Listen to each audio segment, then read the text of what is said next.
Hola, ¿qué tal amigos del canal de YouTube La Cuarta Transformación de México? Espero y te encuentres muy bien, te mando un fuerte abrazo, excepto a la pseudo senadora Lili Telles, que criticó a la secretaria de Morena por su peso. ¿Qué está pasando con la oposición? Primero se meten con las chelas, luego con las cenas. Al rato, ¿qué van a decir? Van a atentar contra el Día de la Candelaria y nos van a juzgar por comer tamales, ¿verdad? Pero ¿qué podemos esperar de la maestra de Judas? De verdad que están tan moralmente destruidos que su agenda política es derramar veneno y odio. Pero bueno amigos, te invito a que te suscribas al canal, le des like y actives la campanita para que cuando nosotros subamos un video tú seas el primero en verlo. Amigos, pues con buenas noticias, que esta semana el Senado aprobó la minuta con proyecto de decreto por el que se reforman diversos ordenamientos legales en materia de subcontratación en el sector privado y en el sector público federal. El proyecto de ley se enviará al presidente de México, Andrés Manuel López Obrador, para su promulgación tras haber sido aprobado por la Cámara Baja la semana pasada. Pero, ¿cuáles son los cambios sustanciales de esta reforma? Así lo explicó Luisa Alcalde, secretaria del Trabajo y Prevención Social. 1. Se prohíbe la subcontratación de personal. Al prohibir esta subcontratación de personal, las empresas deberán transferir y reconocer como trabajadores propios a todos aquellos y aquellas que realizan las actividades principales relacionadas con su objeto social y actividad económica preponderante, explicó la funcionaria en la mañanera. 2. Se permite la subcontratación de servicios y obras especializadas que no formen parte del objeto social ni de la actividad económica preponderante. En ese sentido, Luisa Alcalde señaló que aquellas empresas que deseen prestar estos servicios especializados deberán estar en un registro obligatorio y detalló que este padrón estará a cargo de la Secretaría de Trabajo. 3. Este registro será público y transparente. En caso de ubicar incumplimientos, se perderá el derecho de estar en este registro de empresas de subcontratación de servicios especializados, lo puntualizó. 4. Las empresas que reciben los servicios especializados deberán responder frente a los trabajadores en caso de incumplimiento. 5. Para evitar la simulación y defraudación fiscal, se homologan los criterios de Código Fiscal de la Ley del ICR del IVA con la Ley Federal de Trabajo. 6. Se endurecen las sanciones para el caso de incumplimiento. 7. Plazos de la reforma. Los plazos para la implementación de esta reforma, ahora que ya fue aprobada por ambas cámaras y será publicada por el presidente, es de un mes, tiempo en que la Secretaría de Trabajo deberá emitir los lineamientos que regularán el registro. Se cuenta con 90 días, es decir, 3 meses, para que las empresas puedan regularizarse. Este proceso ya inició incluso antes de que se aprobara. Ya hay más de 300,000 trabajadores que ya han sido transferidos y reconocidos como trabajadores propios, sostuvo Luisa María Alcalde. Por otro lado, destacó que estos registros tienen incrementos en los salarios que van desde el 15% al 32%, porque ya están registrando con salarios reales. 8. Se reforma la Ley Federal de Trabajadores al servicio del Estado, para que en el gobierno federal ya no exista la subcontratación de personal. Amigos, por fin tenemos derechos laborales, por fin hay salarios dignos. De verdad que es un gran logro de la 4T, ya que los sueldos en nuestro país, así como los derechos de algunos de los trabajadores, simplemente eran malos o no existían. Le agradecemos de antemano a nuestra secretaria de Trabajo, Luisa Alcalde, y a nuestro amado presidente Andrés Manuel López Obrador. En fin amigos, los dejaré con el video de la mañanera del día de ayer por si no fui claro en alguno de los puntos. Que tengan un excelente fin de semana, por favor síganse cuidando, esto todavía no termina.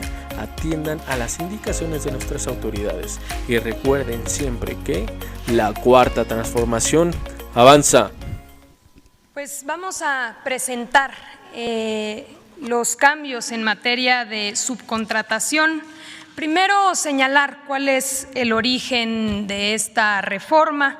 Como algunos de ustedes conocen ya, en noviembre del año pasado, el presidente López Obrador presentó una iniciativa a partir de la cual se abrió una serie de mesas de diálogo entre el sector privado, representantes de empresarios, entre el sector público y entre el propio gobierno. Mesas de diálogo que consistieron en decenas de reuniones donde se plantearon cuáles eran los retos para poder eliminar toda la simulación alrededor de la figura de subcontratación. Como bien señala el presidente, finalmente, después de varios meses de trabajo, el 5 de abril se logró un acuerdo histórico en Palacio Nacional para poder llevar a cabo la reforma en materia de subcontratación.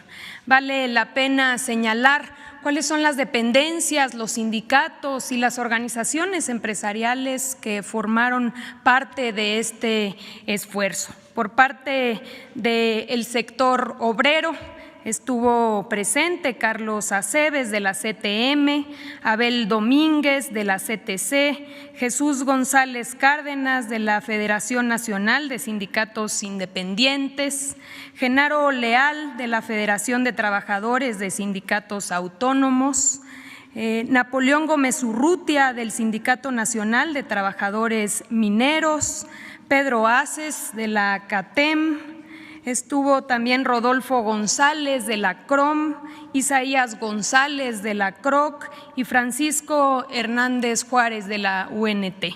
Por parte del sector privado, del sector empresarial, Carlos Salazar, aquí presente, presidente del Consejo Coordinador Empresarial, José Medina Mora de la Coparmex, José Manuel López Campos de Concanaco, Francisco Cervantes de Concamín y otros actores importantes que estuvieron formando parte de estas mesas de diálogo. Por parte del gobierno, las dependencias que hemos venido colaborando, la Secretaría de Hacienda, don Arturo Herrera, de Economía, Tatiana Cloutier, del IMSS, Zoé Robledo, también ellos acá presentes, Raquel Buenrostro del SAT, Carlos Romero, procurador fiscal, Carlos Martínez del Infonavit. Todas estas instituciones, porque la subcontratación tiene varias aristas que precisamente fueron digamos que se necesitaba un trabajo conjunto. Finalmente, a partir de este acuerdo, la Cámara de Diputados y la Cámara de Senadores discutieron esta iniciativa y finalmente aprobaron el pasado martes la reforma.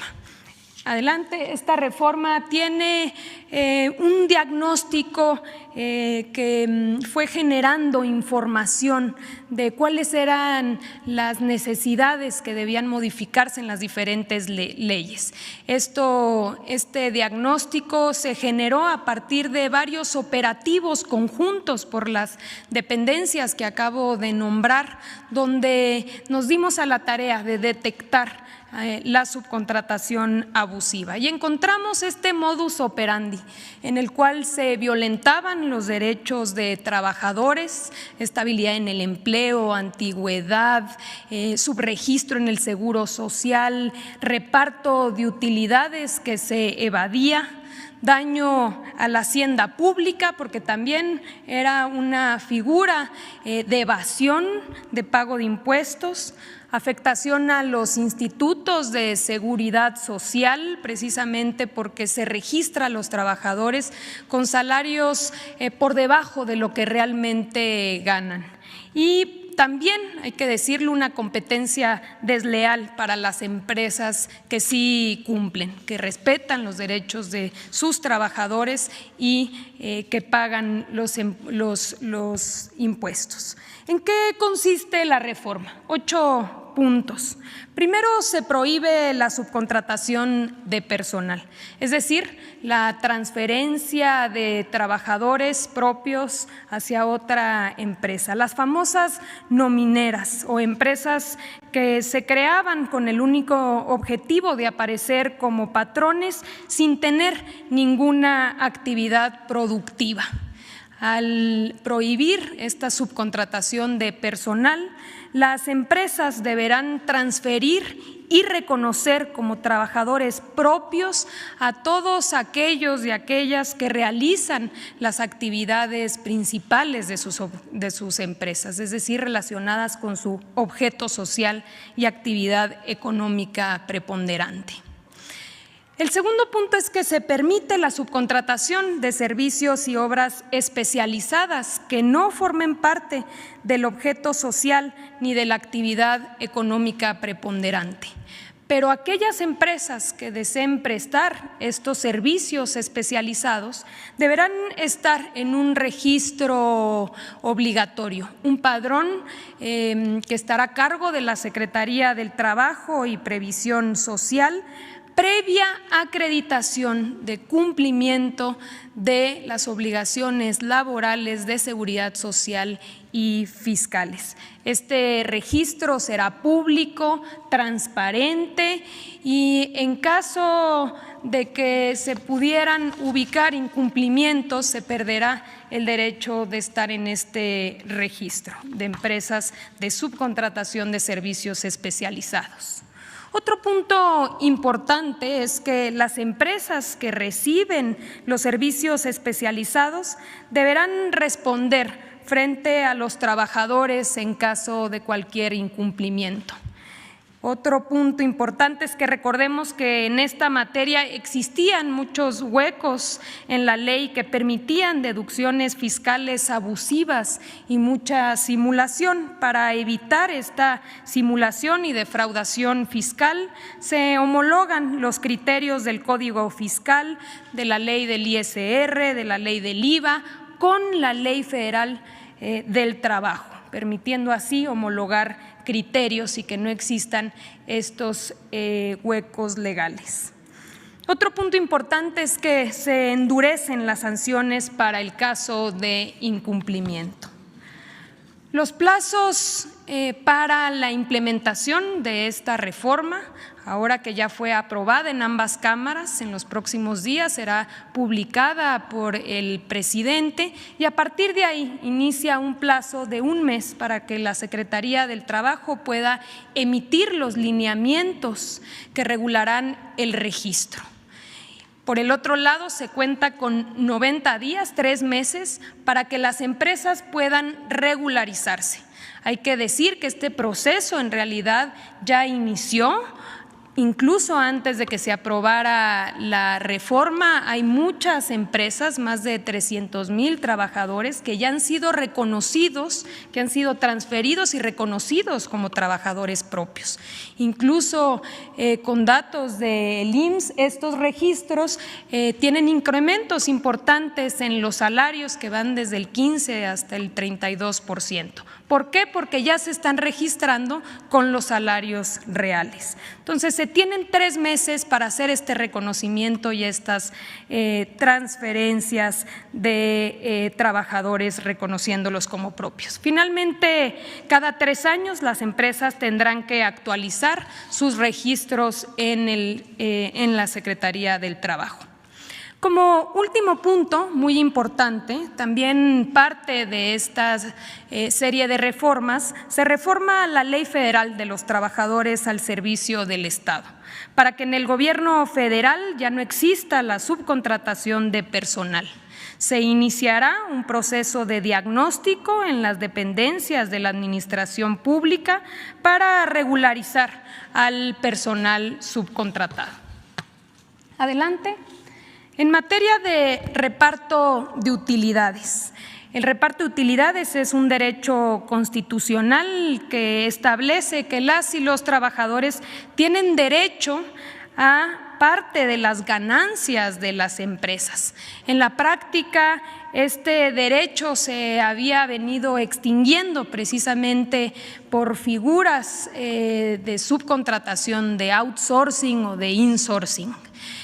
¿Por qué? Porque se creaban, estaban las empresas que generaban las utilidades y habría empresas hermanas que tenían a los trabajadores y que no generaban utilidades y simplemente transferían a los trabajadores. Por tanto, no se repartía estas ganancias. Ahora, una vez publicada la ley y al tener la obligación las empresas de reconocer a los trabajadores, también tendrán la obligación de repartir el 10% de las utilidades para poder generar un modelo que no genere distorsiones y tampoco discrecionalidad. Se establecieron dos modalidades para realizar el reparto de utilidades. Una que es hasta 90 días o el promedio de los últimos 3 años, lo que resulte más favorable al trabajador. Bajo este esquema, en ningún sector y ningún trabajador se vería afectado.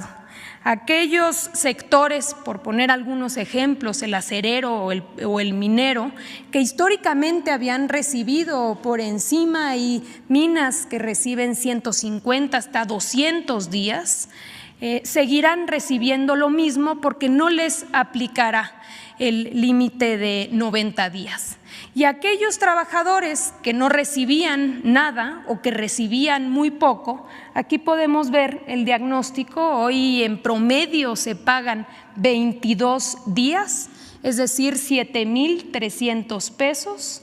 Con la propuesta se incrementará a 57 días, es decir, 18,557 pesos, 2.6 veces más. Para hablar en específico del sector minero, que precisamente fue una de las preocupaciones que se expresaron en esta conferencia el día de ayer, en la industria minera en promedio, claro que hay minas que por tener mayores utilidades reparten más o menos, pero en promedio se pagan 93 días. Con la propuesta se seguirá pagando los 93 días. Pero hay otros sectores, como la industria alimentaria, por poner algunos ejemplos, que hoy en promedio pagan 52 días y que con la propuesta pagarán 86. O la fabricación de maquinaria y equipo, que hoy pagan 60 días en promedio y con la propuesta pagarán en promedio 80 días.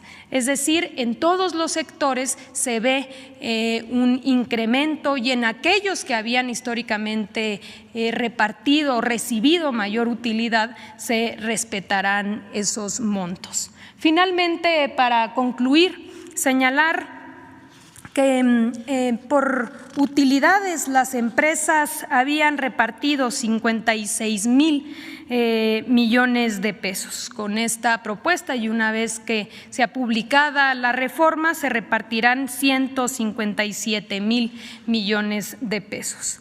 Es decir, un incremento de 100,000 millones de pesos que hoy recibirán los trabajadores producto de las utilidades y ganancias de las empresas. Es cuanto, presidente.